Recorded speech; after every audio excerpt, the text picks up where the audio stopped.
welcome to Fresh Face Comics, the comic book podcast where a lifelong comic book reader guides his friend through the world of comics for the first time. My name is Joey Morgan, the aforementioned lifelong reader. With me, as always, is Jacob Licklider, the aforementioned newbie.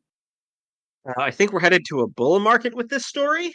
No, I didn't like that. I didn't like that at all. I wanted to do a terrible capitalism pun. That's all right. I kind of had to. You were in there. You were in there. It's good. It was either that or here's the thing. My one disappointment is that I couldn't make the comics gone woke joke because that hasn't technically happened yet. Yeah, like, I mean, it kind of has because comics are very much political in this case. No. See, that doesn't count. Because that doesn't count because a woman isn't leading the book yet. Exactly. Political is when woman. Yeah, exactly. And what comics are woke and political and I don't know. We're talking about Thor today. We're continuing our Jason Aaron Thor conversations today with The Last Days of Midgard. This is our last proper volume for a hot minute with Thor Odinson as Thor. I was gonna say, I imagine he's a character in the following stuff. Yeah. Like I don't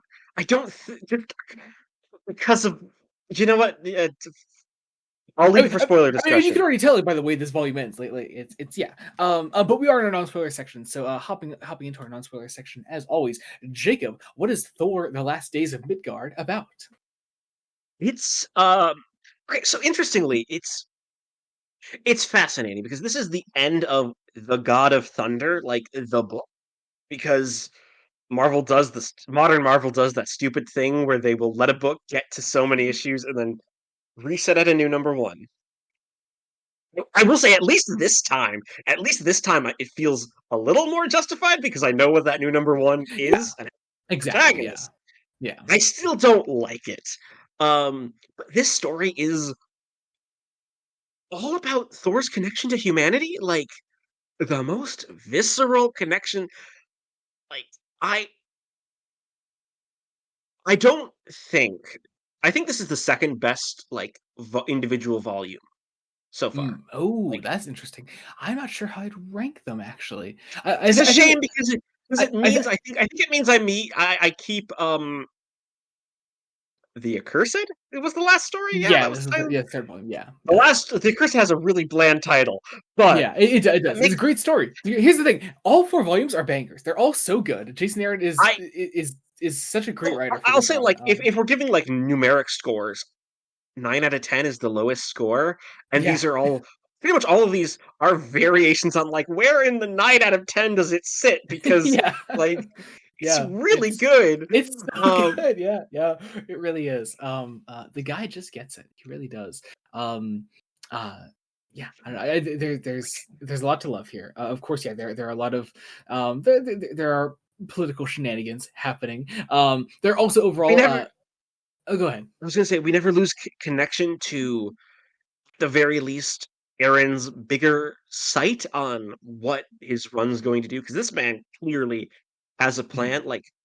Honestly, as far as what we're covering, this is the start of volume 2 of the complete collection of 5. It's a long run. The guy had a plan. He knew what he was doing. I'll say this feels like the end of a prologue. If that makes any sense, which is very odd for. Well, let's be honest. Really odd for modern day superhero comics just because of the way writers come in and out of books and how runs are often structured. How, let's be honest, it's very possible if your run's not selling, it'll either be canceled or if it's a big name always gonna sell, like your Spider-Mans, your X-Men's, your Supermans, your Batmans, your Wonder Woman's. Yeah, there's every chance this run could have been cut short. And realistically, I mean, if it was going to happen here, I guess it could happen here. It's great that it didn't happen here. But Jason Aaron always does that great thing with this run where there are kind of natural stopping points in case he needed to. Just I don't know, if there was some reason that he had to stop doing it, there are points where here's a complete chapter of this story and I'm ready to go to the next one if I can. But Aaron always delivers a satisfying story on its own, I think that's also helpful when you're doing something where events comics are a thing because let's be honest, I am aware that from what I remember of the big controversy from when was it? 2015? When did this? We had Chick Thor in 2016, I believe. Oh, I think actually, I'm looking. no, I just opened up to 2014. 2014. Yeah. So 11 years. Like, I know that was first revealed in an event, right? Like, I believe so. like I could be wrong. I believe there's an event that parallels, like, something happens to make Thor unworthy. Yeah. Um, yeah. So it's one of those like the run on its own does a good job of like showing how it happens. But yeah, there are larger things happening here. As long as you get the gist of like where it's going without getting into too many spoilers, like, you know, there is a little tease at the end here of like where certain things are going and also like of what happens to Thor Odinson. So yeah, spoiler alert, he was always gonna get the hammer back, because because Aaron sets out literally in his very first story of saying, "Hey, here's old Thor, and he has the fucking hammer." Like this that's is not a spoiler. Like it's not a spoiler. It's there, but also let's be honest. The people who are grumbling, first off, weren't reading Thor comics. They didn't care about Thor comics. They should have been, because this is good shit. I was going to say, I believe until whenever you started your Marvel threads on Twitter, like 4 years ago, you didn't care about Thor comics. Yeah, seriously, I was not excited to read Thor comics, and this was the run that turned me on to Thor comics, and I've read a bunch of Thor comics. I've read. Here's the thing: I like Stan Lee Thor. I really do, actually. But the best thing about Stan Lee Thor are the fucking backups. I love the Asgard backups. They're so good. Anyway, you read this shit. It's like it's good shit. It's good shit. But yeah, no, this is the run. This is it. This is the good shit right here. And I think it could turn any non-Thor fan into a Thor fan, because it's just Jason Aaron knows what he's doing. And not much more to say on that, I guess. It's great. Questions, though. I'm gonna say it if you'd like. Before we move anywhere and into spoilers, like, go fucking read this book. It's so good. Absolutely. But yeah, let's talk some questions over on Blue Sky. As always, we do our Q&As over on Blue Sky. I'm at joebloodonut.bluesky.social. Jacob is, as always, at newt5996.bluesky.social. And all that is our link trees down below. All right, kicking off with the bit. There are literally no Doctor Who submissions? Oh no, there's one. There are two, actually. Sorry. But yeah, first off, for our friend Rules Panda at Joey can read this. So it's Thor ? With Thor from, I'm not sure what this is from, actually. It's a Muppet Thor. Well, yeah, I can tell it's a Muppet, but I don't know what that's from, actually. It might be Muppets Tonight. Maybe. Like, I don't know. I don't know. Well, it's definitely a sketch from a Muppet show. Oh yeah, you know what? It's a Muppets Tonight sketch. The 90s version of the Muppet Show that wasn't very. I never watched that one. I never watched that one. I only ever watched the original Muppet Show. Oh gods, and now I'm seeing Kian's fucking shit. Jesus Christ. Oh, you didn't look through any of this? I didn't look through Kian's. I was busy this afternoon. Well, speaking of, our friend Kian at Kian the Quark submits Old Galactus ? With a picture of Frank Reynolds, Danny DeVito as Frank Reynolds, in a scooter, painted gray. I'm not sure what makes Danny DeVito Galactus, really, but all right. I think it's because the coloring on Galactus is kind of faded in this, but also like there's a lot of browns and grays and sepia tones in the future segments anyway. He also submits Asgardians ? With a bunch of Vikings from SpongeBob. I don't like that this is because that this is just expanding to other things so rapidly. Yeah. Like he also submits Thor ? With a picture of SpongeBob holding a hammer. And then our friend JB at JB-Season7 submits Thor ? With a meme from Always Sunny of Dennis Reynolds saying, "The thunder of my vengeance will echo through these corridors like the gust of 1,000 winds." And then Jamie also submits The Last Days of Midgard ? With the title card the title for card the Dead Planet. Doctor Who, the Dead Planet, yeah. And then lastly, I do love this one. This is pretty great. Dario Agger ? With a picture of David Prowse as the Minotaur from Doctor Who: The Time Monster. Yes. I love it. I love it. That moment in Doctor Who when both Green Cross code men united. United. One of them sadly not credited on screen, I don't think. Yeah. I thought he was. Was he? He might not. Sorry. I thought you meant in Doctor Who. No, as the Green Cross man, I don't think so. Yeah, like because he was dubbed over as the Green Cross man. Poor Dave Prowse.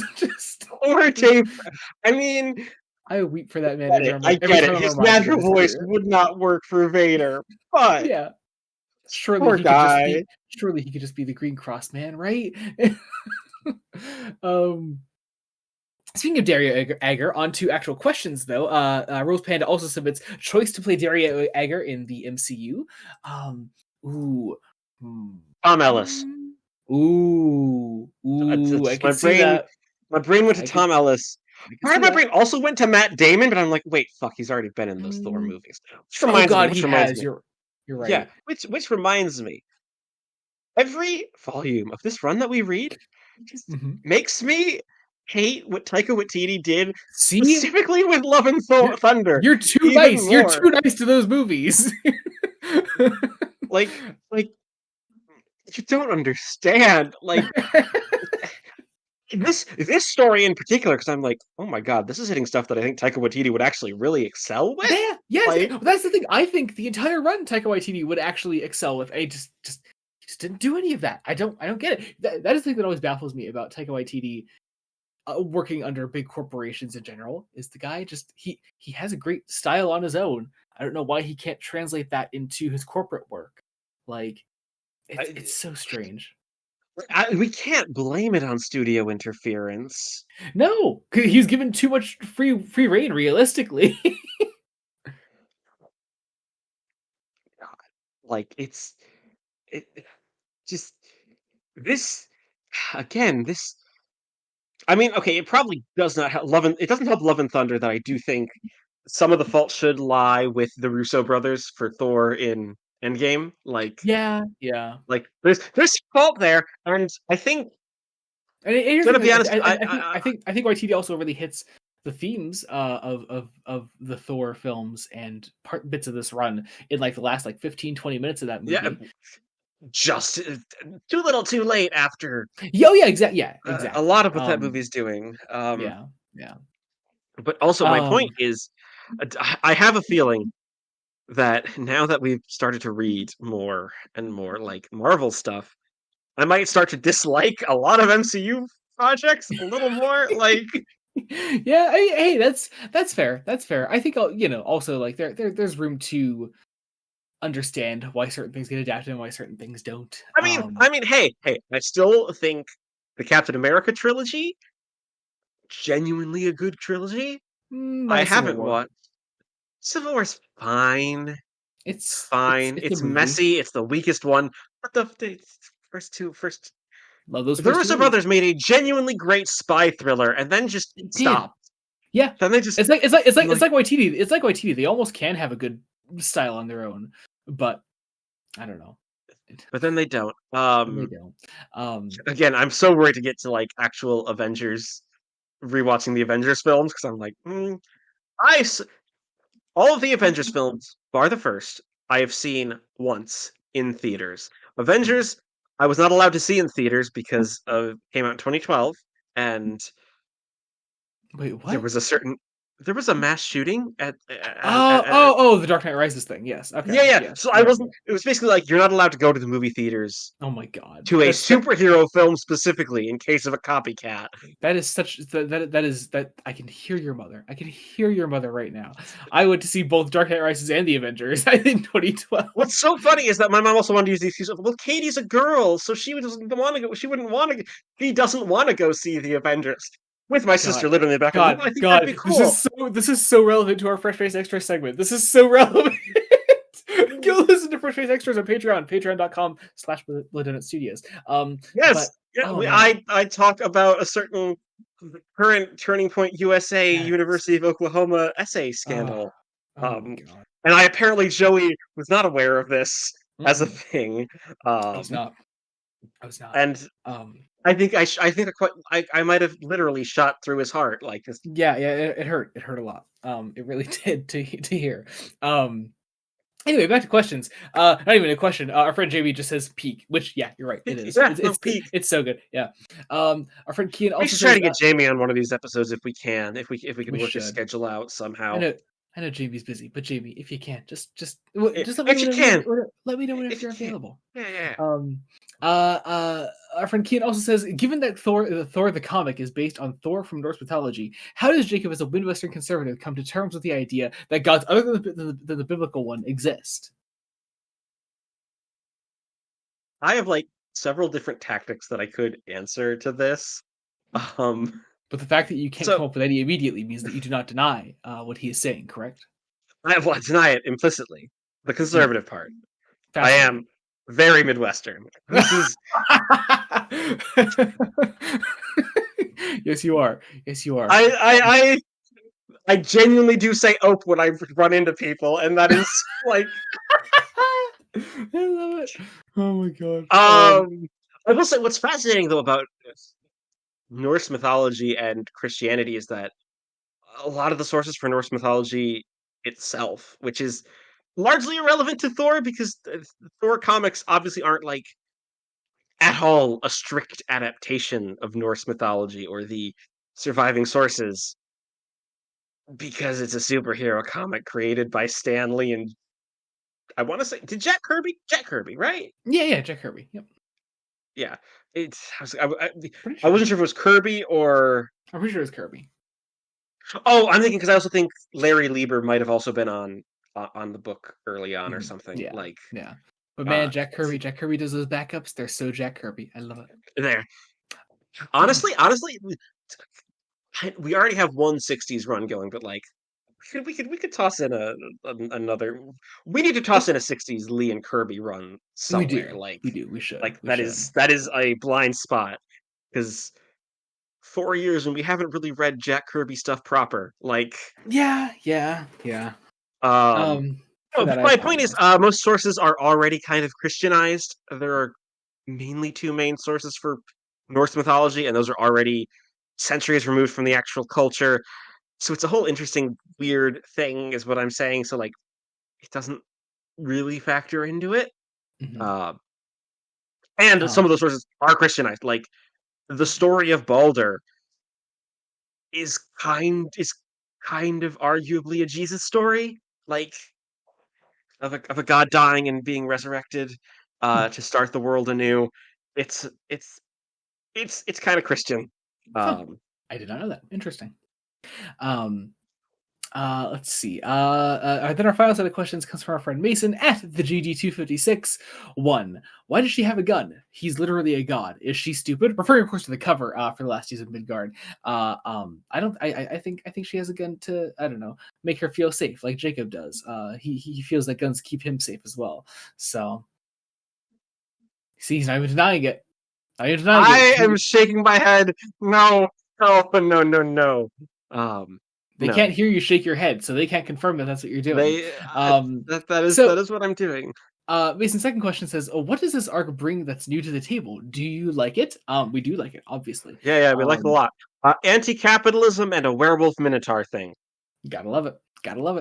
Also, just a really good 25th issue. I like that anthology. Oh my god, it's so weird because it's two stories here: the actual Last Days of Midgard, which is fantastic and great, and then the equally interesting 25th issue, which Aaron clearly knew was going to be the last of the book before the reboot. So yeah, isn't it nice when a comic actually has time to plan things out? Mason's third question: which instrument would Thor be best at? Does he play instruments throughout any of these volumes he covered? I don't know. I don't remember, but I like the idea of him playing saxophone. Why is that? I don't know. Not sure I could quite imagine it either. I often picture strings with Thor, but maybe that's just like the. I think that might just be the fantasy vibe. Yeah, All yeah, these yeah, trading yeah. cards must have strings. Yeah, that's exactly it. Yeah, yeah. I don't know. I just find it interesting. Fourth question: which Marvel superhero has the most Riz? Expound. So I think there are a couple of candidates, both male and female, on the male side of things. Thor is up there. This man. Thor's up there. Thor's up there. Yeah, definitely. Hard to deny. Cyclops. Yes. Wait, it does like I'm not sure Cyclops does actually. That's. If we're talking X-Men, I might sooner say Wolverine. Honestly, I feel like he pulls a lot more often than Cyclops over time. That's how I would view it. Emma Frost. Yes, absolutely, can't be denied. Charles Xavier pulls aliens, so I feel like he's got to be somewhere in there. He's got to be somewhere. Yes. Yeah. Oh, Matt Murdock. Daredevil. Easy. Matt Murdock. The homies love Daredevil. As we found out last time, the homies love Daredevil. If you listen to our last episode on Aliens Volume 2. At least the homies do, in fact, love them some Catholic guilt. God, it's so hot. You have no idea. I also say Jean Grey. I think Jean has some Jean's. I think Jean's got something. Perhaps. I think if we're reaching for female X-Men, I might sooner say like Storm. Perhaps.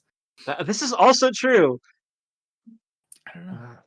Anyway, final question.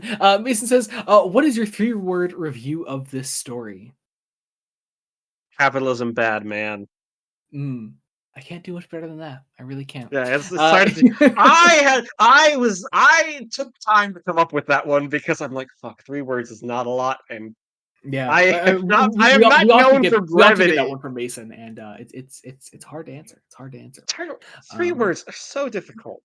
Yeah, but that does it for questions. And now we're going to hop into Fresh Face Correspondence. This is the part of the show where we read out your comments, any sort of comments that you respond to on anything that we put out, comic related, that is, be it on Fresh Face One Shots, regular episodes, on Spotify, YouTube, any platform that you happen to respond to us on, they'll be read out here.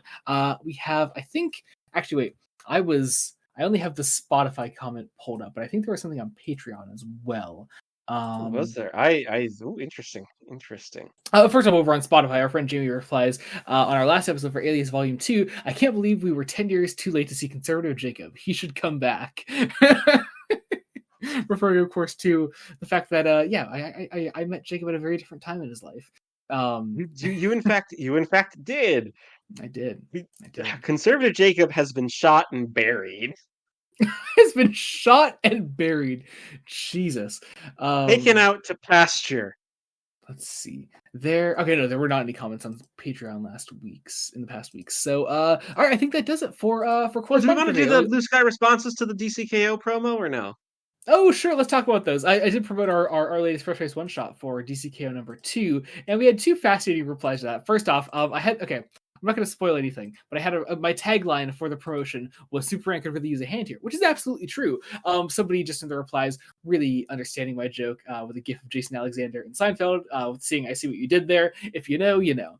And then also we got a reply from someone promoting a Reddit thread complaining about DCKO, and like, I'm sorry, man, if you can't find the joy in DCKO, I don't know what to tell you. It's a fun time. It really is. Very fun. It's very fun. I think you need to talk about the problems with the industry at large over. Oh yeah, over the story. A single event, like. Yeah, exactly. I think, especially considering the complaint with DCKO coming from the fact that like a lot of the results of the matchups are being spoiled by solicits, and like that's not the story's fault. That really isn't. It's that is a terrible thing of. If you look at any interviews that Williamson and Snyder have given, they are so aware. They're so aware that this is a problem, and it's like it's very much we can't do shit about it. And here's the thing, though, like the legends they aren't letting that inhibit their story. Like they're still telling a great story. They're still having a lot of fun with it. I'm having a lot of fun with it, and I don't care. It's a great time. It really is.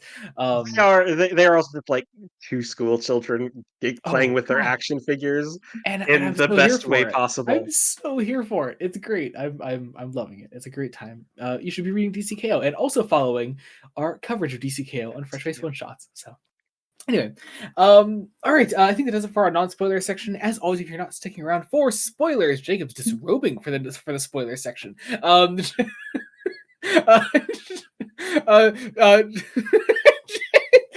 I was really distracted by the fact that the second I started going, it's time for spoilers, Jacob just took off his shirt. Jacob. I took off my sweatshirt because someone bumped the heat up in our apartment, and I'm like, oh no, this is gonna be really bad if I get too warm. Anyway, sorry. Anyway, if you're not sticking around for spoilers, be sure to go to the description below. Find out all the things that we're doing and that we're up to right now. Obviously, you already know what we're covering next time on the podcast. We announced it last episode. We're starting New Avengers by Brian Michael Bendis with issues of the Avengers, not the New Avengers. We're starting off with Disassembled. We're starting with Disassembled, then going into New Avengers. Breakout. Yeah, we're starting with issue 500 of the Avengers. That's where you start a run, right? That's how you do it. Yeah. But also down below, you can find all kinds of other fun things like our link trees, our socials. You can follow us wherever you want to follow us. There's also down below our Patreon, patreon.com/Blood Studios. You can get all kinds of fun things over there. I've been promoting the hell out of it lately over on TikTok and on Shorts. You can get exclusive Star Trek commentaries, early Star Trek reviews, Fresh Face Extras is even more of the podcast that you're listening to right now. We talked for a solid 30 minutes before this one. Jacob was explaining. Oh my God. Yeah, Jacob was explaining things to me like he was in the last Fresh Face Extras, and also we got talking about Quentin Tarantino and what a fascinating human he can be. And I think that's and also if you're not into any of that, if you're not into any of the perks that you can get on our Patreon, but you still want to support the channel and support what we do here, there's a general support tier there. It's $1 a month. It's the cadet tier. If you join the general support tier, it'll get your name down in the description below of every single video we put out on Blood Studios. People will see your name down there. They'll see that you're a cool person. They'll want to be a cool person too. They'll join the Patreon. That's how it goes. I have it on good authority. That's how it happens. Otherwise, I think that about does it. So let's hop into some spoilers for today with Thor, God of Thunder, number 19. So, starting off our main story here, I like the little like rock some fucking text. Yeah, some text to kick us off. Why is there reading in my comic book? I shouldn't have to read a comic book. God, I should just have to look at the pretty pictures. Elementary school teachers, unironically, apparently. Like, wait, what?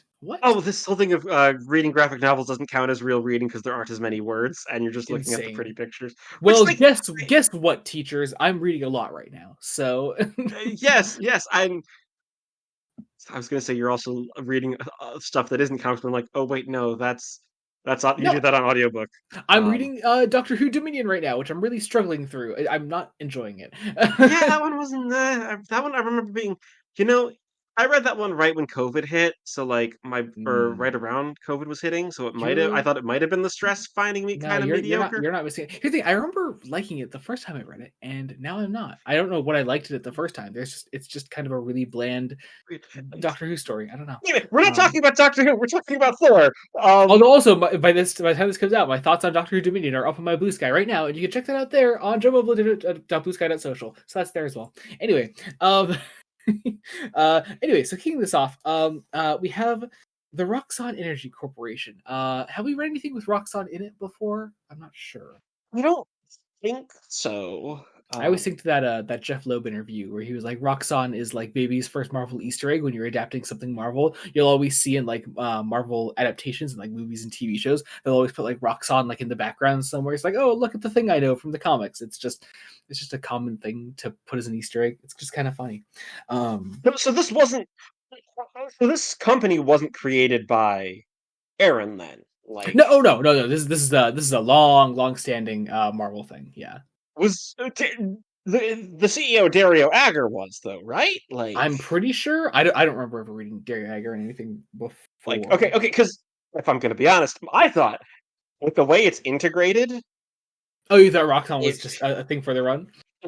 feels like Jason Aaron's doing a thing. Like the thing that's always burned into my brain from Marvel adaptations is the way that Ben Kingsley says the Roxxon Oil Corporation in Iron Man 3. It's just it is burned into my brain. You're right. Yeah, you're right. Yep. Yeah. As Jeff Loeb says, baby's first Marvel Easter egg. I suppose I am the baby. You are the baby. You are the baby. Jacob is baby. So we have a little notice from the Roxxon Corporation. As we I love the sort of like zoom in that the actual art does like when we start delving into the story. Starting out like zooming on this like planet, we see the present day as we zoom in on Thor.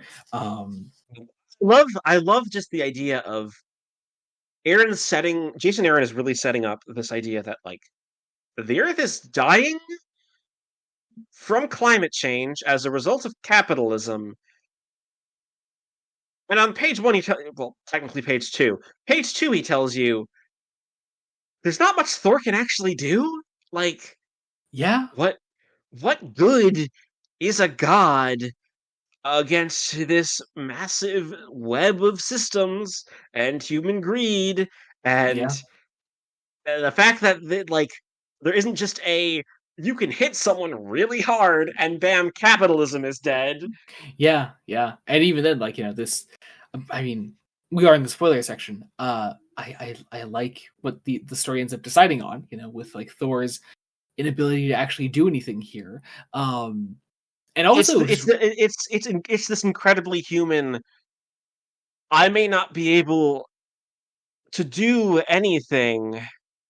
I may not be able to fix the problem, but I can help in what way that I can. And I think that's a very humanistic of, let's be honest, the thing of the individual has to be responsible for their own carbon footprint and fixing climate change.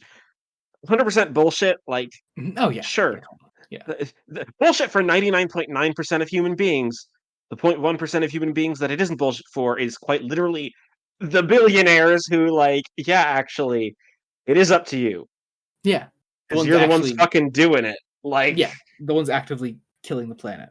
It also does really set in the like, of course, you have a title like The Last Days of Midgard, and it sounds really dramatic and like big, but like, no, like we actually are talking about the eventual death of the Earth and Thor's place in that. And Thor's Midgard, place in that. Yeah. I particularly love, because we're in spoilers, we can say it. I love the use of Galactus in this story. Yeah, I mean, to be fair, our Q&A section spoiled Galactus as well. Which also, this is the second time recently we've read a Marvel story set in the future with Galactus. Because we're covering Unbreakable X-Men, and that happens. Galactus has a role play there. Very different role, but very different role. It's there. And but here, like, it's this very much like Galactus is just there to finish the job that in the very end. Yeah. We then go over to the Southern Ocean, where Agent Solomon, we're catching back up with her. We're also getting some nice MCU brand synergy here with Phil Coulson as part of S.H.I.E.L.D. I was gonna say, I'm like, this was 2013, 2014. Yep. Hi, Clark Gregg. Yep, gotta have some synergy. Clark Gregg, star of 2025's War of the Worlds. Did you forget he was in that? I know you've watched that. Look.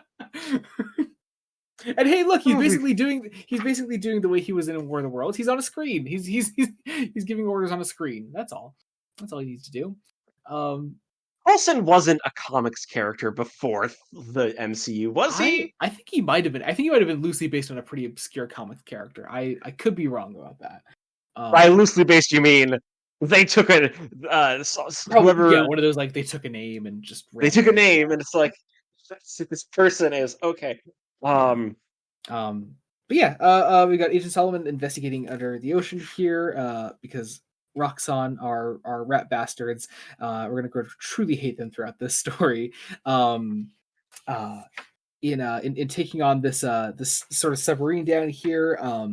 It's very explicitly like they are polluting. They are contributing directly to climate change and polluting mainly by following the letter of the law, but not the spirit of the law. If that makes any sense, it's like, and also breaking the laws, but obfuscating enough behind enough money where it's like it can't be put back to them. That's what the whole memo up top is basically about.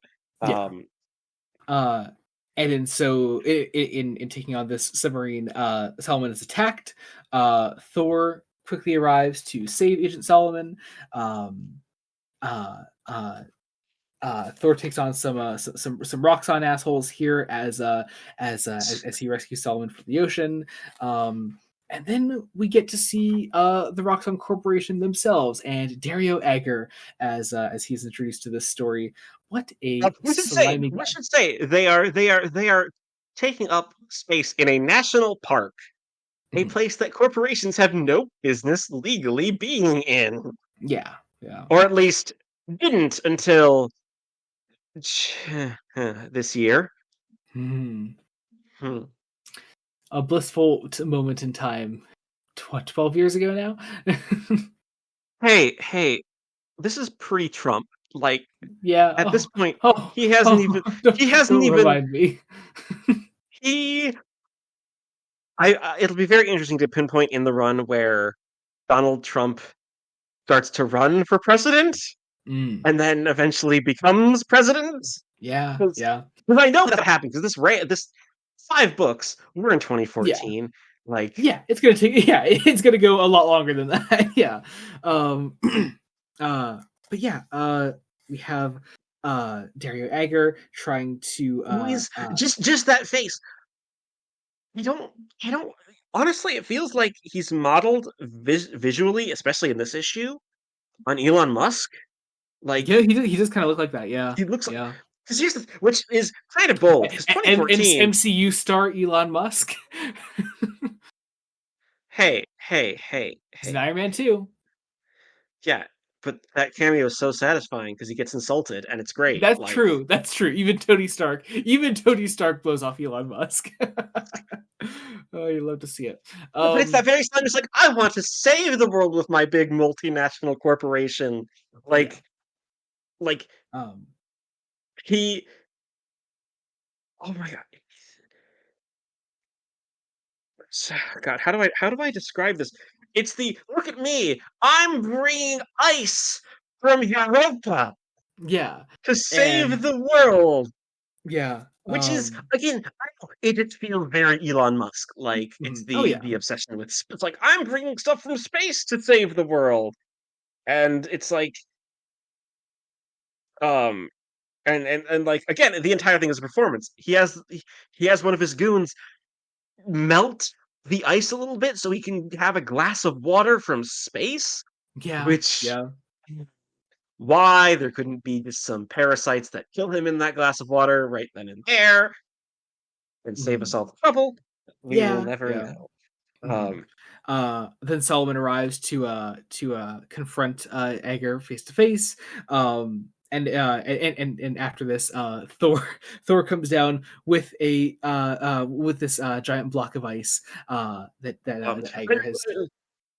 What I love is, first off, is that Roz is the one to say, "Hey, you're gonna charge people like a fuck ton of money. This isn't some altruism. This is just a sham to get more money into your pocket." Yeah. And Agger's like, well, Shield has been unlawfully harassing me, you see, and that you need to stop. Are you doing your Musk impression right now? I'm doing my Musk impression, but I can't do the weird mix of South African, British, and American that is his accent. Yeah. Oh god, because it switches. It almost switches syllable to syllable. Like, have you seen that guy on Instagram that does that pitch perfect Elon Musk impression? He does like Elon Musk doing stand up. It's so fucking good. It's so fucking good. But anyway, so I also love the full page cutaway. Oh, it's almost a cutaway gag where Thor is like, I considered a generous donation from some old friends, and it's him beating the piss out of a frost giant. Yeah. And again, like, very much like, hey, you want clean water? All right, here, I'll get you some clean water for free. Like, it's once again just that Thor kind of like it's a simple solution to the problem, and it's kind of the only way that Thor knows how to deal with this, and I really like that. That Thor also, Thor's, I have loved in this run Thor's bluntness. Like, it's very, this is the one you say, is this the villain you spoke of, Agent Solomon? The one who seeks to poison Midgard for financial gain? Like, yeah. He says that to his face. Like, it's to his face. Mind you, well, to his face, after Agar is trying to like make nice because, like all billionaires, he wants to have proximity to power. Like, and Thor is a god, so like, there's more power here that Thor just wields from status. Yeah, that a billionaire can't quite literally meet. And he offers him a drink, and I think what's fascinating is while Agar has this poker face, there's exactly one page, like the immediate next page, where Agar blows his cool because he was insulted and he apparently lost, and Thor, through altruism, just lost $1 billion corporation. $478 billion is a rough estimate. Yeah. Like, good shit. I also love this little hint early on here of what Agar is. He sees like little freak out here, and something begins to like change in him. Thor, meanwhile, is talking to Agent Solomon about what the Roxxon Corporation is trying to do here. And Thor eventually leaves. We have our it's basically we can't prosecute them. There's nothing we can do. Yeah. We do have a coffee date set up, which is chef's kiss. It's great, wonderful. You love to see it. Aaron is doing a great job of like just building up this relationship in general. She was only in like the one issue from before. Yeah, the one issue. He was in issue 12, right? Like, back in the Curse. Yeah, that one issue, coincidentally, with Jane Foster as well. But I just like this. I also relationship here. I also love the, Roz gets asked, an idiot if he has a girlfriend. I'm asking for a friend. Yes, he does. A great big blue one. Like, this people's like, Thor is a protector of the planet. And then we cut to the future, many millennia from now, it says, and we're catching back up with old man Thor and his grandchildren, his granddaughters, as they're taking on Galactus, who is here to feast on the Earth. And that is the end of the first issue, taking us into Thor God of Thunder, number 20. First off, thoughts on seeing Old Man Thor again? Honestly, I can't say I'm surprised. I think what did surprising me is that we don't actually get young Thor this arc. Like, I think technically we get him in issue 25 in that first. But like that's issue 25 is a separate issue, and I think it's harder to find things to do with young Thor, like involving him in this main plot line here. This is very true. Mainly especially in a story like this, unless what actually maybe could have been cool. It doesn't detract from the story, but I just thought of this right now. Maybe like we could have done like a young Thor first discovering Midgard and falling in love with it. Maybe that could have been really interesting. Here's the thing: I don't know if that would be enough to do a full subplot. And we certainly don't need like the Thors to like cross over again like they did back in the no. Like, we don't. I know, we made the joke of the three doctors a couple. That wasn't last time. That was the time before. Or was that last time? That was with Andrew, right? When he was on for X-Men. Oh no! But having the three, we also just talked about the three Thors. Yes. Yeah. Sorry, I thought you meant like recent episodes. No. Long time ago. We haven't. It's a terrible thing. We haven't done this. We haven't been back to this run in like this happens with pretty much every run we do though. We take a while off and we come back and we fall in love with it all over again, and it's great. Yes. Anyway, picking up with issue 20, we are back in the future with old Thor and his granddaughters. We have old Thor like wanting to take on Galactus himself, and sending his granddaughters away and literally being face to face with old man Galactus.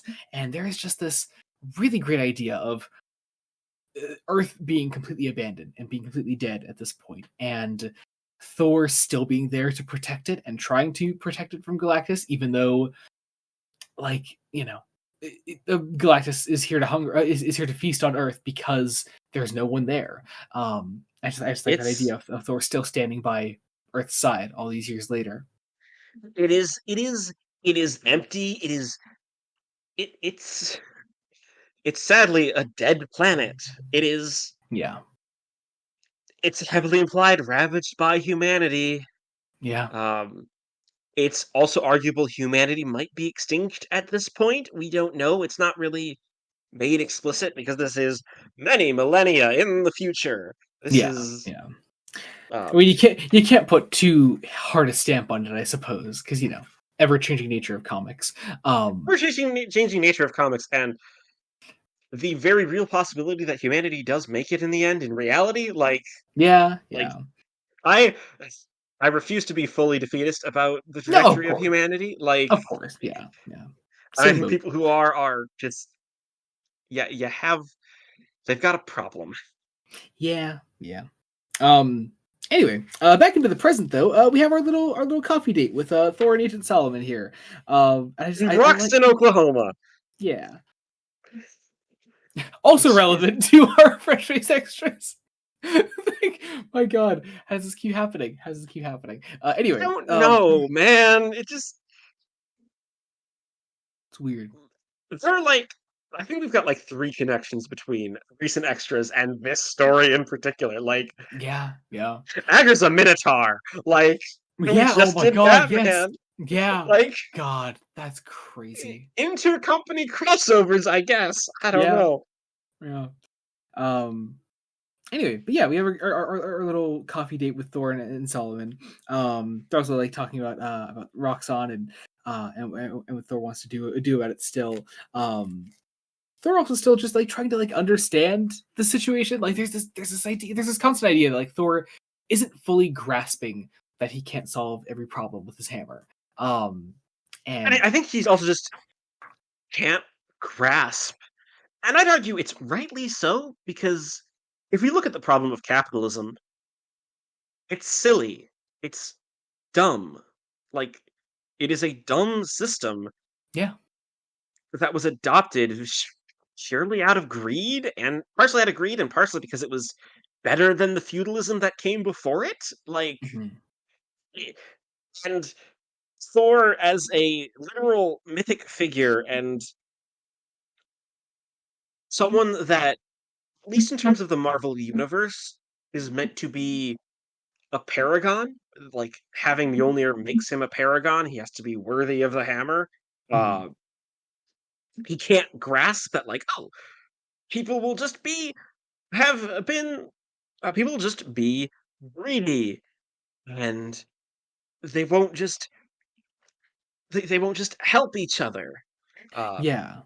And I like that in response to all this, Thor goes to a Roxxon facility, just calls down the lightning, destroys it, and considers the problem solved. And so of course we catch up with the Roxxon Corporation with Ager. Find out the facility is just no longer there. I also really like the whole Roxxon Corporation on what seems to be an asteroid. Oh yeah, it's very much established. Their factories are floating factory cities that can be moved places, possibly using technology stolen from Asgard, Asgard, which has a place currently on Midgard. Yes, yeah. Called Asgardia. Asgardia. Again, something kind of taken for the movies. Yeah, exactly. Yeah. I mean, a stronger theme with that being taken literally from the end of this volume. Yes.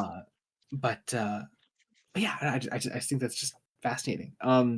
Though Ager then goes into this the sort of vault here where he has a number of animals caged up.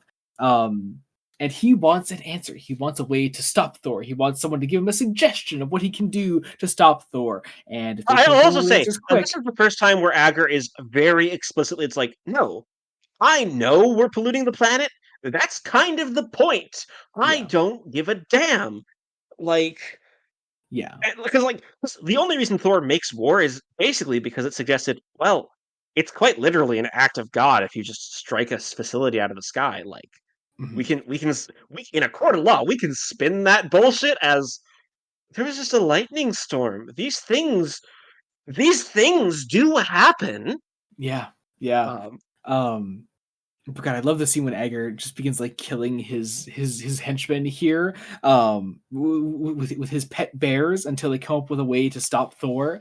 All the while, like Agar is like freaking out and like slowly changing and turning, and our big like end of scene reveal is that he's a fucking minotaur. He can turn into a minotaur. He's a were-minotaur, one might say. He's a were-minotaur. It's fucking insane. It is a thing. I love the design of this thing, by the way. I love that Minotaur design. It is. I'm so curious to see what's going to happen because again, we're in full spoiler territory. Part of the thing is that every victory in this story is a Pyrrhic victory. We win. We don't kill the villain. He's coming back. This guy, Pauling now, is going to be like a big bad of the run. And I cannot wait for Jane Foster Thor to face him because I'm like, I feel like that's going to be a very different vibe. Do you know that technically you should not even be calling her Jane Foster yet? You're not supposed to know who she is for a while. Yes, but it's not a spoiler. It's not a spoiler when he gets a whole movie, even if that movie's not a great one. Like, yeah. It's like saying Bucky Barnes is the Winter Soldier. It's like, nobody's surprised. You know what though? You know what's fucking wild is like he's been around longer than both of these things. I think we could still call Jason Todd as Red Hood a spoiler for some people because he hasn't had a major live action adaptation. This is true. We really only that is fascinatingly true. Yeah. I mean, again, there are still people who watch. Let's Titans. Be honest. You did. I did, but that's beside the point. I'll watch anything. That one guy on Twitter, like that Neb's Good Takes, has definitely watched Titans. 100%. I missed that. No, I only miss certain people from Twitter, and I wish they would hop over to Blue Sky so I could still follow them. I want to know what Veers Watch is up to. I want to know if he's found Veers in the time since I've last seen him. Do you know Veers Watch? I know Veers Watch. I don't think he's found Veers. It's such a good bit. It's such a good bit. I love it. Did you know there was a Star Wars book that came out not incredibly long ago where they included Veers in the book specifically for Veers Watch?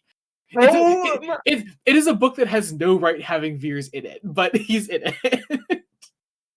Terrible thing of people who know movies. Anyway, I was making a point. Well, here's the thing. I do actually quite like the potential for a twist of who could the female Thor be.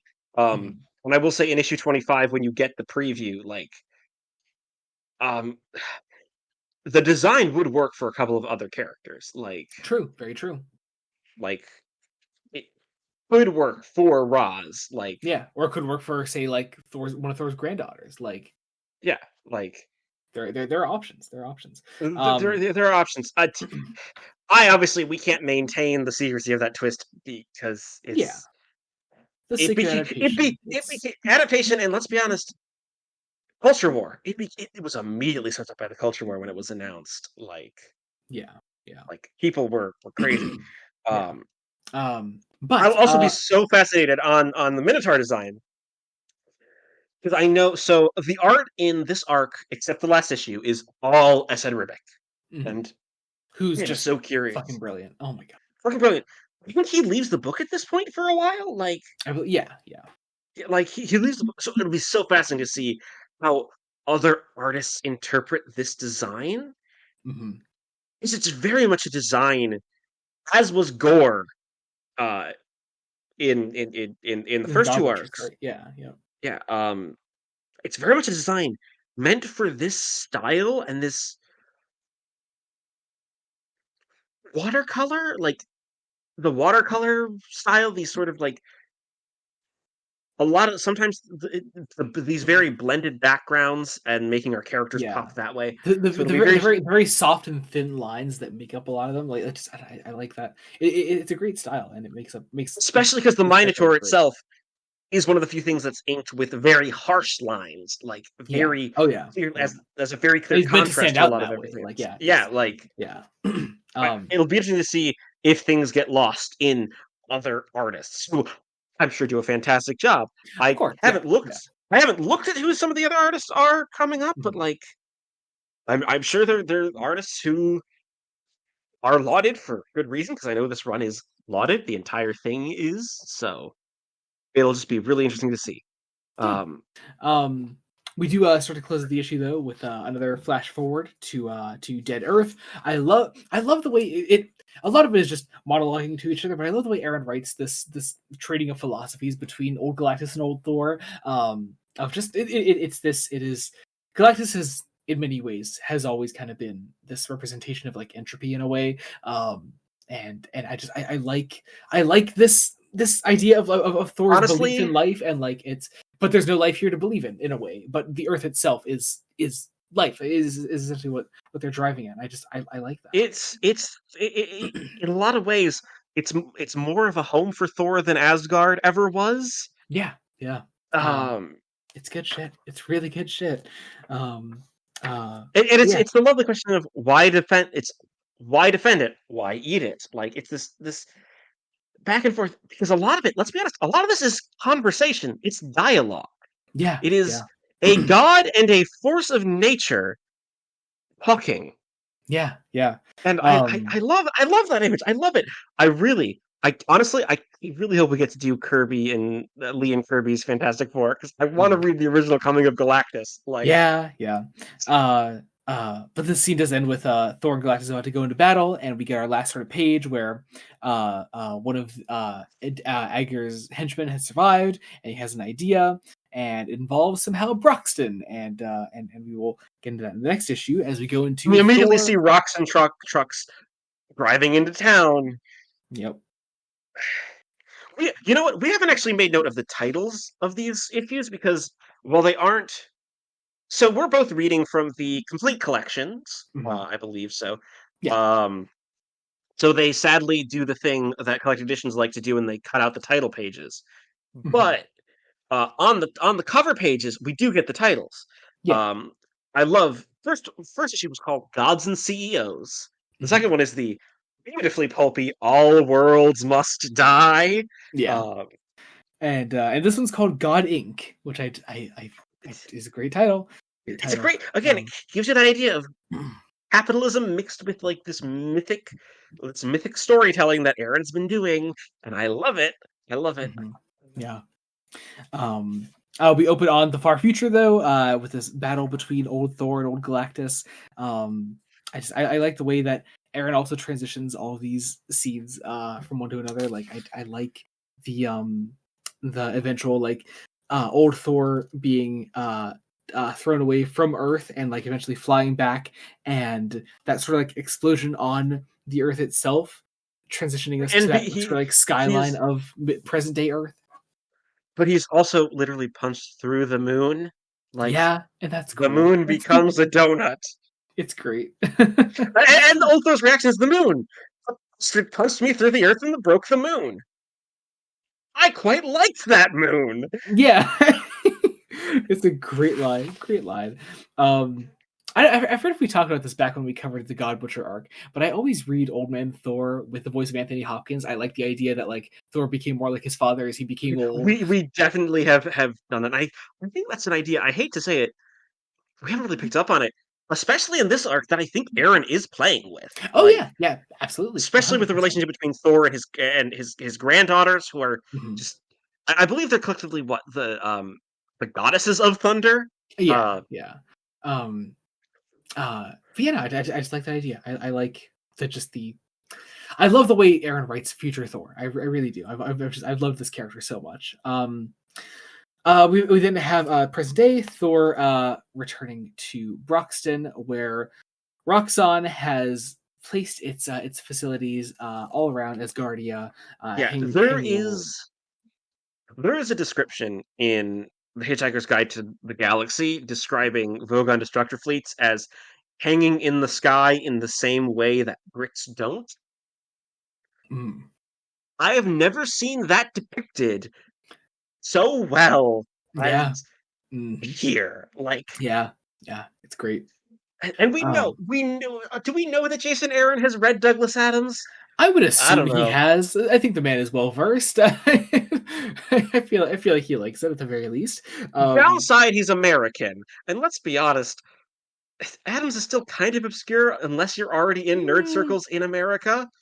I don't know. I feel at the very least in my experience, every like sort of comic book fan that I'm aware of, like in American circles, which also you should go to comic shops, Jacob, and talk to people who read comics. But everyone that I've ever talked to that like comics also is at least familiar with Hitchhikers somehow, to some degree. But yeah, we have Roxxon established in Asgardia, and Thor is ready to immediately throw down. Thankfully, And Roz is here to like be like, "Hey, they did this legally. Yeah, You should do shit." Like, yeah. They went to the Oklahoma's government, the very conservative Oklahoma government. Like, there's a reason this is taking place in Oklahoma. Yeah, yeah. We're just again relevant to extras. But yeah, Thor eventually Thor also has to face the citizens who are just complaining that like they bought the bank that took my house away. My father built that house. They say we have to close the nursing home. Folks there can barely breathe anyway. What's with all this mess in the air? Like it's yeah, it's this yeah, it's something that big business has done. It always comes in and it always disrupts communities. It always poisons the water supply of the poor and the underrepresented.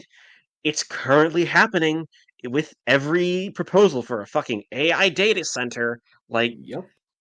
I don't like that this is over a decade old and It's still relevant. it's the same It's yeah, still relevant because the playbook doesn't fucking change. People like to yeah, pretend it somehow changed. It just hasn't. yeah, yeah. Aegir does eventually come face to face with Thor, as Thor tosses a damn hammer at one of the Roxxon facilities in the sky, threatens Aegir directly, and it's almost funny in a way.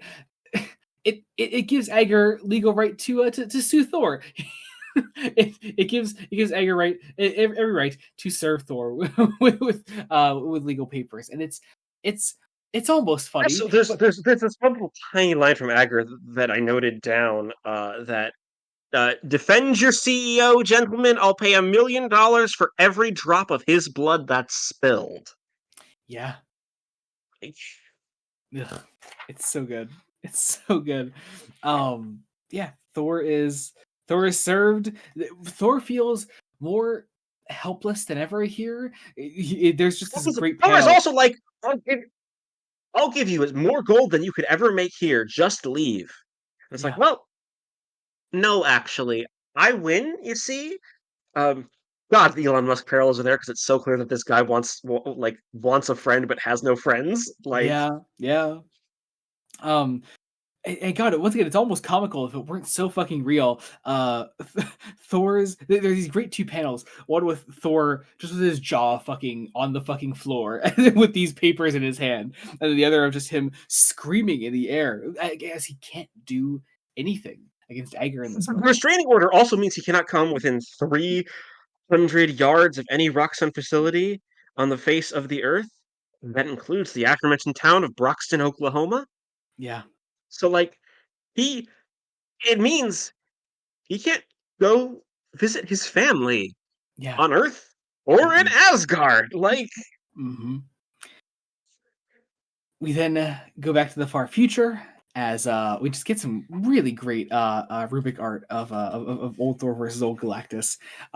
There's not much more to comment on with it. It's just more great art, more great monologuing between the two of them. It's nice. Meanwhile, back in the present, we see Aegir allying himself with another enemy of Thor's, Ulik, our the trolls. The trolls, yeah. As we go into Thor God of Thunder this 22. might be honestly like the one little bit of the story that I'm just not as invested in.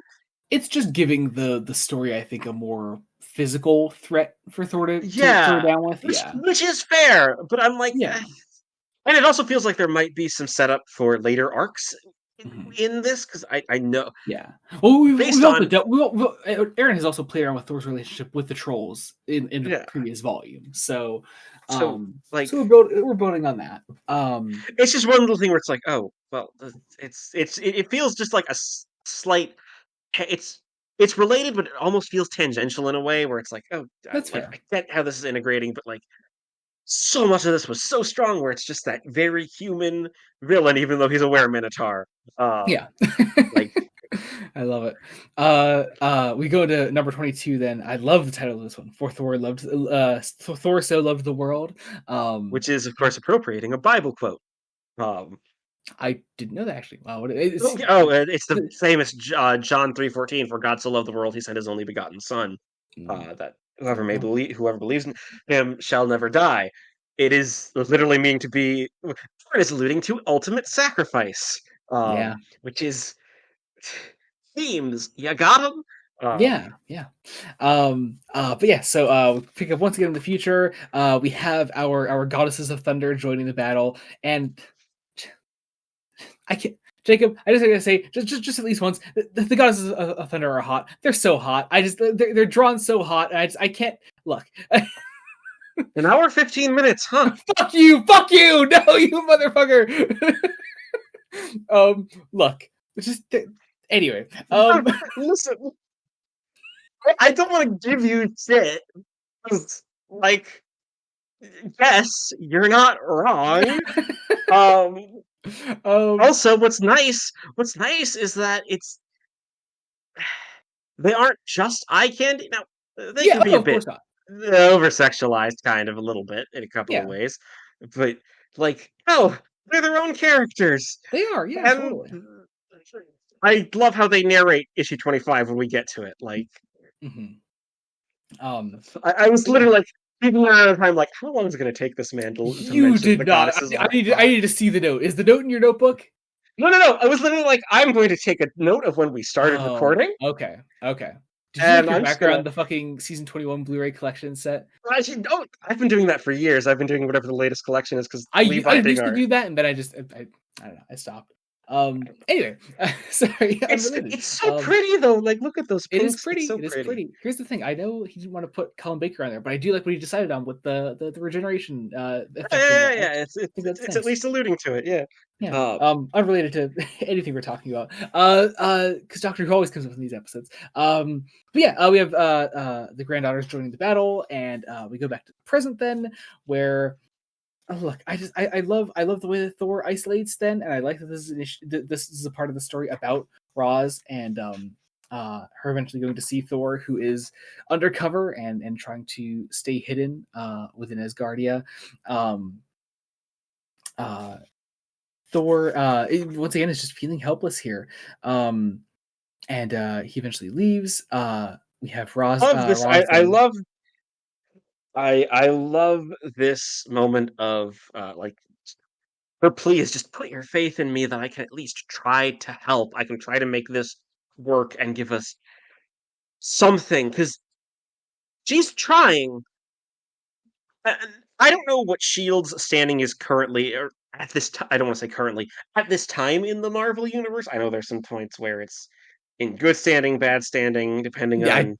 I couldn't directly comment on it. But it's also very much, it's like, the government can't really control private corporations because of the system of the United States of America's democracy, and just these disasters are getting worse. But put your faith in me, and it's like, I did that the moment I met you. It flies off, and she's rightly like, "You kind of kissed me, you dumb." I love it. They're so cute. Roz eventually then meets the trolls and Ulik that have arrived in Asgardia. She tries to place them under arrest, except they're protected by the Roxxon Corporation. And so we have Roz versus the trolls here. There's a fight that breaks out as we once again cut to the far future. We get some more great action as Thor and his granddaughters fight Galactus.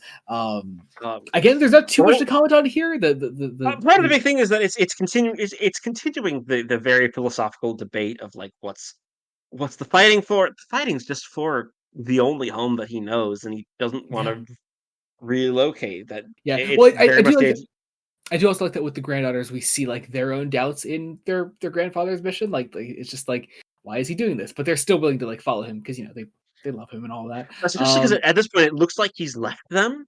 Yeah. Which he's got a plan. We'll see that plan. But because we see him like flying off somewhere. But then we come back to the present. I love just the little moments with the townspeople of them saying like, maybe it is time we left and went somewhere else, and just that too. And part of the thing is also only some of them are going to be able to leave because moving house costs money, and this is a poor southern town. Like, we then have Thor once again facing Agar here. I do like the line, "You could have at least brought Daredevil with you as legal counsel," which is just funny. But we have this sort of standoff between the two of them. I love that Thor is able to just deconstruct the fragile masculinity of Dario Agger and, by extension, all billionaires. It's like, because it's like, okay, how much do I have to grovel to make you feel like a man and give in? Because what this is to Agger, it's a dick measuring contest. Yeah, it's all there, and it only gets interrupted because the trolls come out to attack Thor, and Agger becomes a minotaur. Like, yeah. And then we see our. Then we go back to the future to close out the issue as Old Man Thor finds the Black Necro Sword. The Necro Sword, yeah, of Gore the God Butcher, and intends to use it. And we go into issue number 23, Blood of the Earth. Love this cover. My God, I love the way that the present and future segments are blended on this cover. I think it's just really well done. Looks nice. Who does the covers here, actually? These are done by Ives Forsini, I think. No, he's the color artist. Sorry, color. So 23 and 24 are Augustine Alessio. Okay, gotcha. There we go. Cool. 19 through 21 is Asad Ribic, and 22 was Ji Young Lee. Cool. And then 25 is also Asad Ribic. It is also Ribic. Okay, I was like, but yeah, Marvel, thank you for delineating who does what in your title pages. It is a very fuck. I'm coughing. It is a very nice titles page at the front here of this collection. We go to 23 then. We have our future segment here with the granddaughters facing Galactus. I love how fucked up Galactus looks. This man is missing his entire fucking face, and he is still standing. But Thor is Old Man Thor is arriving here with the Necro Sword. He looks so fucking cool. This is of course before we cut back to the present, where so it's this very idea of he is All Black, the All Father, the God of Butchers, the Necro Thor, Eater of World Eaters. I love the term the Necro Thor. The last king of the dead earth. Good shit. We go back to the present then, where we have Thor versus these trolls. I think we stay for the rest of the issue. I think so. No, last page. There's one final little. No. There's one in the middle here, but it's just. Oh, okay. Well, yeah, it's just it's Necro Thor fighting Galactus and unveiling himself. But yeah, as far as the present stuff goes, most of this is an action sequence, and it's the first time that I feel like an issue has been pretty light on plot, but I think it's well earned because Aaron has really built this up really nicely. I mean, Aaron still doesn't talk. It's very much like, hey, it's Adder doesn't think of himself as a monster, like, mm-hmm. But also, of course, we have the literal. He literally turns into a monster. Like, yeah, it's like it's Thor's like, no, you hire trolls, you murdered your own lawyers, you transform yourself into this beast with the strength of the Hulk. Like that means bad guy. you are a bad guy. It means I can just punch you. Like it's the I finally have something that's going to hold up in a court of law. It's the Your Honor self-defense. Like I love the action sequence that happens here. We have a lot of Thor versus the trolls. We have the trolls terrorizing the people of Broxton as well. That Solomon is here and just starts dropping bodies here. Like Roz really does throw down here, and she's I don't know. She's just I like seeing just that she's a love interest for Thor that is a capable character in her own right, like physically as well. That's cool. Look, she drops in the span of a page 14 trolls. Like, yeah. Oh well, I guess Coulson is just sitting his ass in the Shield offices doing nothing. Yep. Which I feel like that's a good descriptor for Phil Coulson. Yeah, we do love. You know what? In this house. He's a great character, and I have seen at least the first season of Agents of Shield. Because I did watch that as it came out, and I didn't hate it. I know I've watched most of that show. I could not for the life of me tell you what happens in most of it. It does not help that like the biggest Marvel name character I think is Coulson. Like, yeah. I mean, there are a number of other crossovers. They would early on in the show when there was a lot more like synergy with the main MCU. They would get a lot of like other character crossovers. Like I know like Sif was in season 1 from the Thor films. What are some other? I know there are a couple others. I know. Oh God. Is Frank Grillo in it or no? There are a couple of the bad Shield agents from Winter Soldier are in Agents of Shield, like when they do the crossover with Winter Soldier, and so it's so fascinating that they actually like they genuinely tried, and I think they were genuinely trying to like seed Secret Invasion. I think way back, even though like it eventually became I don't know if it ever paid off in. No, not in Agents of Shield. Certainly not. Eventually, Agents of Shield very much became its own show, and they just kind of like separated themselves from the larger MCU, like in like three-ish seasons in, something like that. This is a show that went on for 7 seasons. Mind seven seasons, 22 episode seasons. I want to say until like the last 2, I think.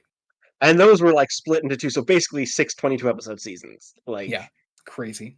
That's crazy. Fascinating.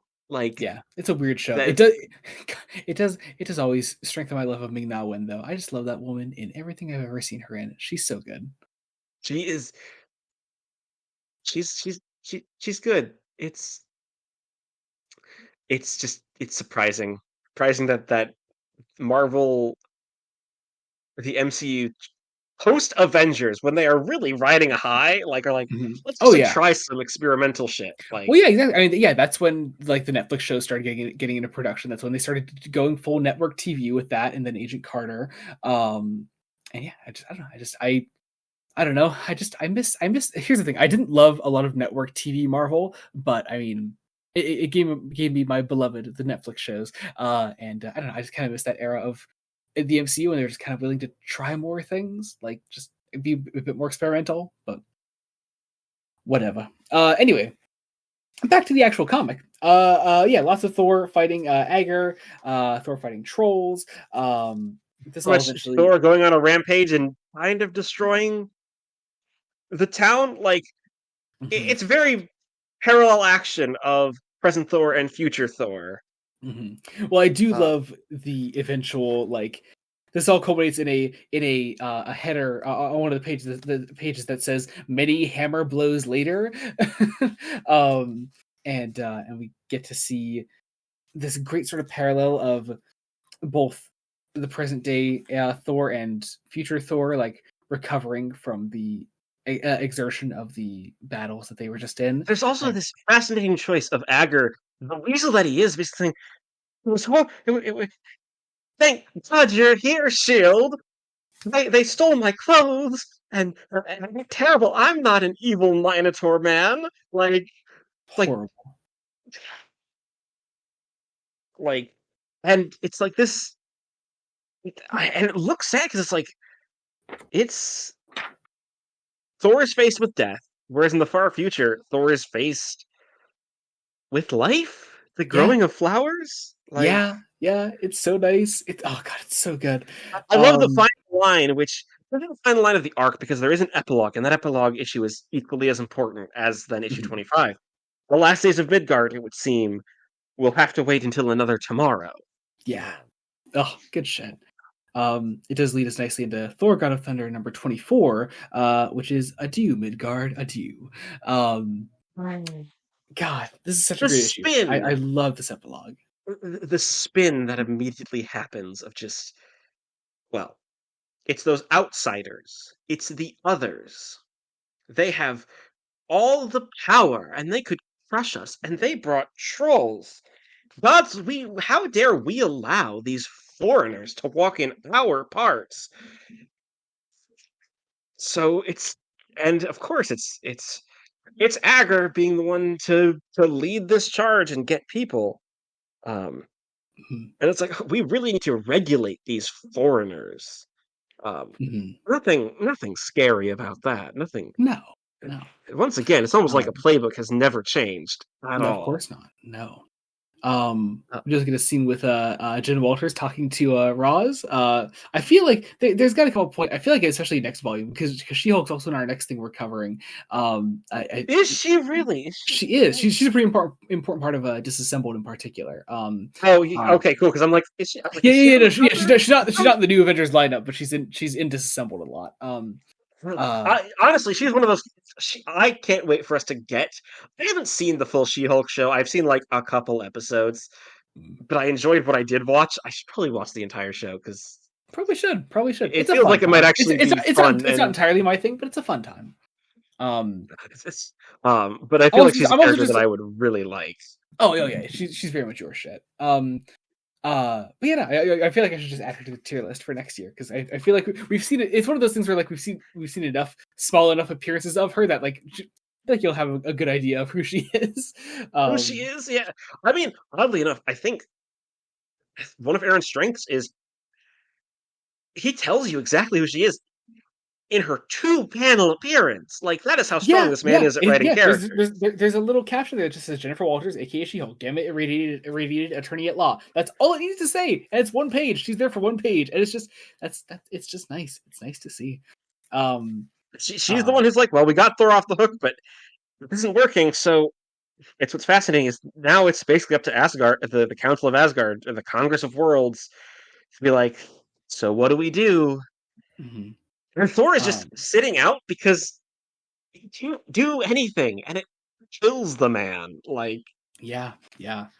And so we just kind of have to sit and wait. It's also worth noting this is also not Esed Rubik on the art for this one. This is Agostino Alessio on this one for the interiors on this issue, and I like it's especially watercolory, and I just like the vibe for this epilogue issue.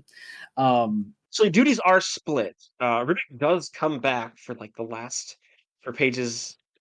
For some of like the middle pages. I'm not sure which one. Does he? I don't think so.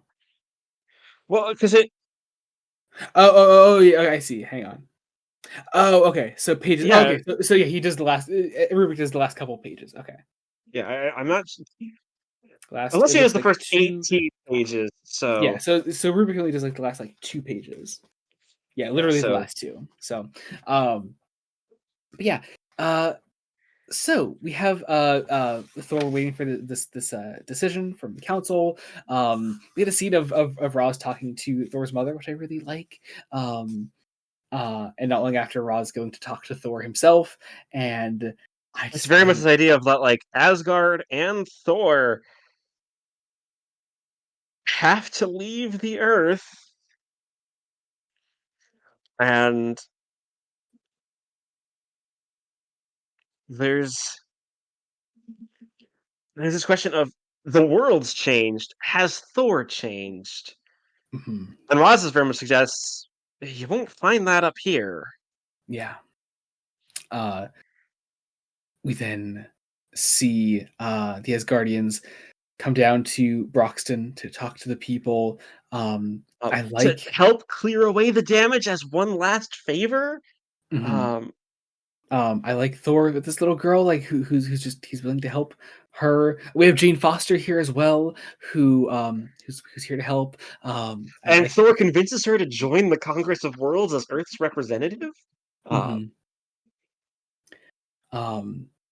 And it's very much like, don't worry about your cancer treatments. We can get you back for your cancer treatments. Like, mm-hmm.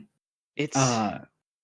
We then have Agar here among the crowd. We get a really satisfying punch from Roz here. She just punches Agar in the face. You love to see it. It seems like he's gonna like turn into the Minotaur for a second, but he doesn't. And then and it's I just love it's like I'll sleep into oblivion for this. Cry, you murdered all your lawyers. Like, yeah, you don't have a legal team. Mm-hmm. And then we get our farewell scene with the Asgardians as they have to leave the people of Broxton, and I love this farewell scene. I love the little writing over the sign at the end, the "Welcome to Broxton," and it's crossover with little Asgard. I think that's amazing. Well, because I love that it's basically a Thor's like, well, I can't rebuild. Mm-hmm. I have a fucking palace. I don't need a palace. Yeah, these people do. So he gives them a palace of a god to live in. Yeah. And it is just this utter kindness. Mm-hmm. It's played for a twist that it was his own damn his own damn castle. We do a minor tease of Jane going off with Asgard. Mm-hmm. And we have a scene of Agar planning some new things for the future with Ulick. Being informed that there are 9 realms, mm-hmm. Which is it's not ominous at all. No, and again, I love the final scene with in the far future, with what is labeled now as New Midgard, the promise of an entire world to regrow with old Thor and his grandchildren. Thor naming 3 rivers off the people he loved. Mm-hmm. Roz, Jane, and Steve. Yep. Mm-hmm. Like, yeah. Yep. Is that Steve? Is it? Possibly. Might be. I wouldn't doubt it. This is my headcanon. Bisexual Thor has definitely but bisexual Thor has, I think, always been canon. There's also a final tease of Galactus on Mars as he's still alive somehow. My God. But then that ends. And all he can do is laugh, like. Yeah. And so we're not done for the day. Yeah, we go to our final issue for today, Thor: God of Thunder, number 25, Tales of Thunder. It's an anthology. It's an anthology to close out this first chapter, this first leg of Jason Aaron's Thor run. So we have the far future. We have the granddaughters of Thor reading these stories of times long past. They're first reading from this book called Tales of the Dark Elves. And we get some Malekith backstory, and I really like this first story. First off, art, very different art for our last issue here. This first one is by R.M. Guerra. And so it's a very different style for Jason Aaron's Thor so far, but it's very fitting for Malekith's story. It's very fitting for like a story with dark elves. It's very blue and green in terms of colors. I really love the sort of larger theme of this, of just this look. I love my sympathetic bad guys, but I also love when bad guys are just bad guys constantly from the beginning. Like Malekith has been fucked up from the second he was born, pretty much. there's some sympathy. He was tortured by his mother and to be at the 13th son, to essentially become a wizard, sees the bloodshed and wants more. Like, yeah, and I think that's fascinating, and what makes me kind of love him as a villain. Like, it's like, he's a cool villain. He really is. I love this. Like, it's subverting the expected. It's subverting the expected villain trope of like you're expecting a tragedy to make him villainous, where it's tragedy certainly happens. Yeah, but he still wanted this, you know. He wanted this, like. I love the scene that when he's like a teenager, like young adult, and he's like this mentor that's always like, we can bring peace to our people, we can bring peace to the Dark Elves, and Malekith kills this guy because he's like, no, peace is not the point of our people. Like we will continue to fight. Also, like with peace, what the fuck would be my point? I was like, you idiots forged a weapon. Yeah, I've gotta start swinging. Yeah. Oh, it's good shit. It really is. It's a good story.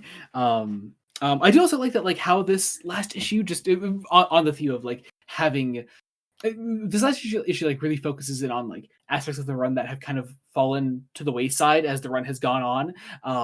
Like we've forgotten about Malekith since, and our second story here is about young Thor, who we've also like kind of neglected in recent issues. And so I like that, like we're taking the time to like focus on things that we haven't been able to in this last arc. The last arc of the main God of Thunder stuff. I don't know. I just enjoy that. We have our young Thor story here, drawn by Simon Bisley, who does this great. Oh god, it feels like a cave sketch, which is very. Yes, I was gonna say it's scratchy, but it's purposeful scratchy. If that makes sense. It's very deliberate. I like it a lot. It's very deliberate, especially for the Thor came to Earth millennia ago, and it's Thor versus frost giants, and all for glory to show his rage. And very much like the frost giants, we're trying to protect something, but it doesn't quite matter because Thor is that angry. Young Thor is that angry, impulsive warrior who doesn't. He's honestly, arguably, isn't worthy. He fights with an axe. Like yeah. I like that. It's a good story. But we then have our last story of the anthology, which comes from a book bound in chains that they have to open. Mm-hmm. This it is essentially just this promise of things to come. I always look. I'm kind of a sucker for the comic trope of being like, here are all the things we have planned for the run, and I don't know. I like this. I like the little teases at the end here. It's 2 pages of Malekith on a throne, possibly working with Roxanne, and a woman picking up the hammer. I love the big splash page then when we get the full like, oh, here's the big thing. Here's the next thing that's coming. With the promise of it was time for an all new Thor, and then old man Thor finds them reading this book, forbids them from doing so, sends them away, and we get our sort of flashback to Thor not being worthy, and Thor being in the past not being able to lift Mjolnir, and that is the end of issue 25 and the end of our story for today. Oh man, it's a great ending. It's a great story in general, and God, I love talking about this run in general. I really do. I love talking about it with you because I love how much you love it, and I don't know. It's one of those ones that it's. I was a mythology kid. I read Percy Jackson to death, among other things. So like. I love this shit. I love the mythic. I'm a massive fantasy nerd. We have now played Dungeons and Dragons together for 2 years. 2 years now, 2 years now. Oh man, it's been a journey, you guys. but yeah, no, it's so much fun to talk about this run with you, and I'm excited to start talking about Jane Thor next time when we eventually get back to this run. It'll be my only disappointment is that we're not doing 2 episodes in a row, but I'm also like, I can't be too mad because it makes sense to cut it off here. You know, it makes sense to cut it off here, and next 2 episodes we're doing something completely new. Mm-hmm. And then even then we're doing a couple of returning things, but then 2 more then some more new stuff, and then lots. And then back even to when we get back to DC, yeah. it's gonna be new stuff. We're doing a lot of new stuff, and some returning stuff. Yeah. I think also next episode is our last episode of the year, so that's pretty exciting. I'm looking forward to that.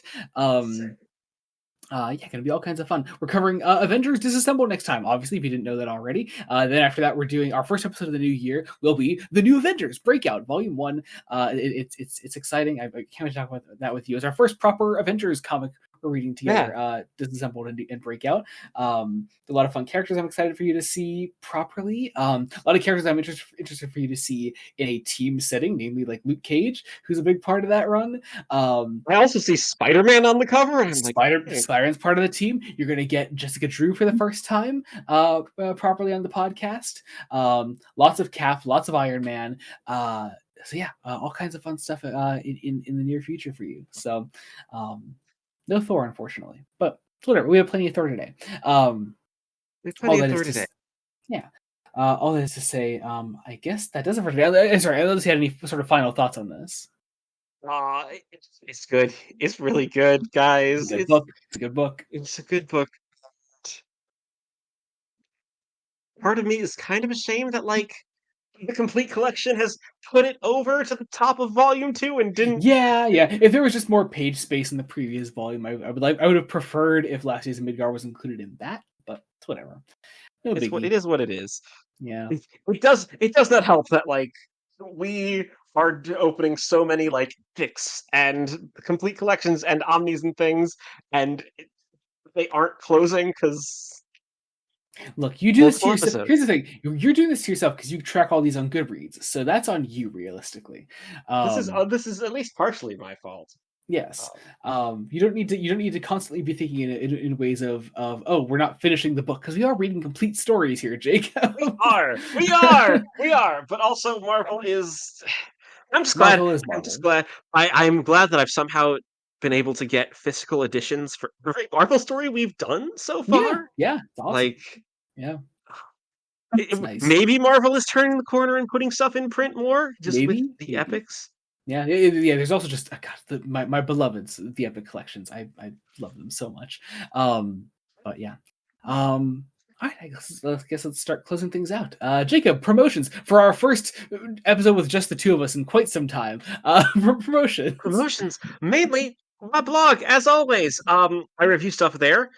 The time of this coming out, might have a Star Wars book review for you. It's going to depend on when I get to it. Haven't started reading it yet because I've been in the middle of reading another thing. But also I've been reviewing Star Trek: The Next Generation for the first time. I'm in the middle of season 3. I will have just done an episode called The Defector, if I've got my dates right. Cool. What's that? I believe I did. Just so I know. No. Oh no. Sorry. Never mind. You're right. You're good. I was thinking in terms of what do I have to promote for the Patreon, but no, that is the Patreon one. Sorry, go on. Yeah, I was gonna say no because you're the right before. There's that. Yep. I can't. Because we're in December and this episode is coming out mid-December. We're recording kind of in advance just to get it all taken care of. So I don't know. It might be a good episode. It might be a terrible episode. Who knows? Defector's a good episode. Defector's a really good episode. I likewise am also reviewing Star Trek: Next Generation on the channel with my brother through video review format. At the time of this coming out, we have recently put out our video for The Vengeance Factor, which is fine. But also you go to our Patreon, patreon.com/Studios, like with Jacob. You can get early access to our next Star Trek review for The Defector, a great episode. You can check that out there, either at the Ensign or the Lieutenant tier. Also on our Patreon, you can get exclusive Star Trek commentaries. At the time of this coming out, we have recently put out our commentary for Balance of Terror. Pretty iconic Star Trek episode. You might enjoy our thoughts on it. Next time on the commentaries, we're talking about Shore Leave, which is Shore Leave, and it's so much fun. I like Shore Leave a lot. check all that out when that is out. Also on the Patreon, you can get Fresh Face Extras. It's even more of the podcast that you're listening to right now that you love so very, very much, because you do. You can get even more of it. We talked for half an hour about all kinds of shit. All kinds of shit. We gotta for 2 episodes in a row, something just wormed its way into my brain, and I needed to vent about bullshit.